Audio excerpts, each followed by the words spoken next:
Hello সবাইকে, কেমন আছো? আশা করি খুব খুব ভালো আছো। আমিও খুব ভালো আছি।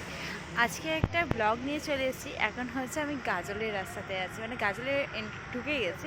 তো এখানে একটা আমি রেস্টুরেন্টে প্রায় আসতাম, তখন বিয়ের প্রথম প্রথম তখন যখন মালদা এসেছিলাম তখন আসতাম। তো আজকে আবার এসেছি। তো দেখি ওই ধাবাটা কীরকম করেছে। তো এখন এই নামটা বলছি না, কারণ এইখানে পরপর অনেকগুলো ধাবা হয়েছে। তো কোনটায় যাবো এখনও ডিসাইড করে উঠতে পারিনি। তো আগে যাই, তারপর তোমাদের পুরোটা শেয়ার করছি। আশেপাশে তোমার মানে পরিবেশটা আমি তোমাদের দেখাচ্ছি, কী ভালো যে লাগছে এখানে। বিশেষ করে আমরা টোল ট্যাক্স পেরিয়ে এসেছি। তো এবার যাচ্ছি সোজা গেলে রায়গঞ্জ এর দিকে যাচ্ছি। তো আমরা এখন গাজলে আছি। তো গাজল থেকে ওখানে যাব, কিছু খাওয়া দাওয়া করবো, তারপর বাড়ির দিকে রওনা হব। বিকালবেলা হঠাৎ করে ইচ্ছা হলো যে একটু ঘুরতে চাই, তো ওর জন্য একটু ঘুরতে বেরিয়েছিলাম। ঘুরতে ঘুরতে গাজলের পর্যন্ত চলে এসেছি। চলো আর বকবক না করে ব্লগটা শুরু করি। এদিক দিয়ে সোজা গেলেই কিন্তু শিলিগুড়ি।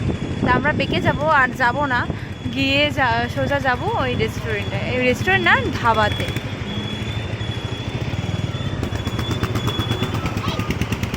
চলো আস্তে আস্তে এগোই। প্রথমে এই যে এইখানে এসেছি, কি মনিকা ফাস্টফুড। এখানে দুটো রোল অর্ডার দিয়েছি, রোলগুলো আগে খাই, তারপর যাব ওই ধাবাটায়। আর এখানে পুচকে আর পুচকের বাবা বসে, এখানে বসার জায়গাও আছে। সন্ধ্যাবেলা বসে যদি আড্ডা মারে, এখানে বেশ ভালোই জায়গাটা। আর একদম সামনেই হলো আইসক্রিমের দোকান। এখান থেকে অলরেডি পুচকে একটা আইসক্রিম কিনে নিয়েছে। আর সামনে দিয়ে কত বড় বড় গাড়ি।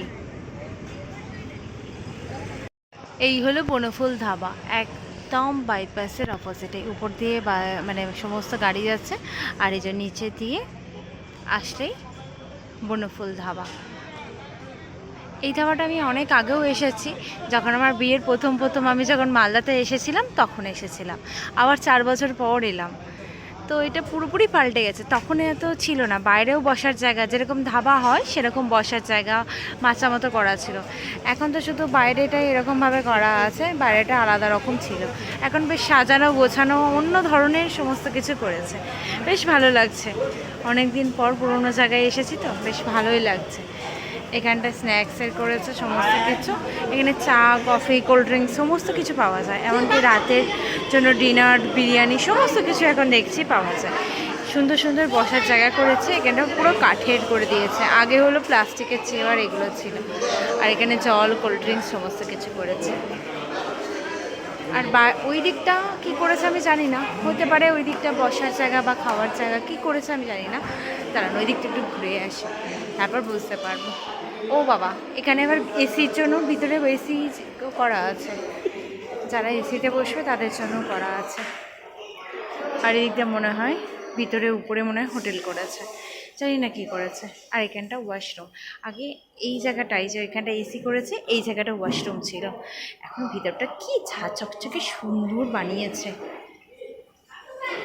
বেশ ভালো লাগছে। সুন্দর করে সাজিয়েছে, বলতে গেলে ঢেলে সাজিয়েছে যাকে বলে। আমি একটু চা নিয়েছি, আর একটু আগেই খেয়েছি রোল, আর একটুখানি বিরিয়ানি নিয়েছিলাম ওই পাশে ফাস্টফুডের দোকান থেকে। তো এখন একটু চা খাবো। আর এখানে পুচকে নিয়েছে একটু চিপসের প্যাকেট আর একটু ফ্যান্টা। এরকম কাচের গ্লাসে চা দিয়েছে, এই যে ওকে দিয়েছে ব্ল্যাক কপি। ব্ল্যাক কপি কিন্তু আলাদা না, ওই কাঁচের গ্লাসেই দিয়েছে। আর এই যে এনি হলেন কোল্ড ড্রিঙ্কস খাচ্ছেন বসে বসে। আমাকে দিলি না, খা একা একা খা, পেটে ব্যথা করবে। এই আগে দিয়েছিস, এখন দিবি না? আরই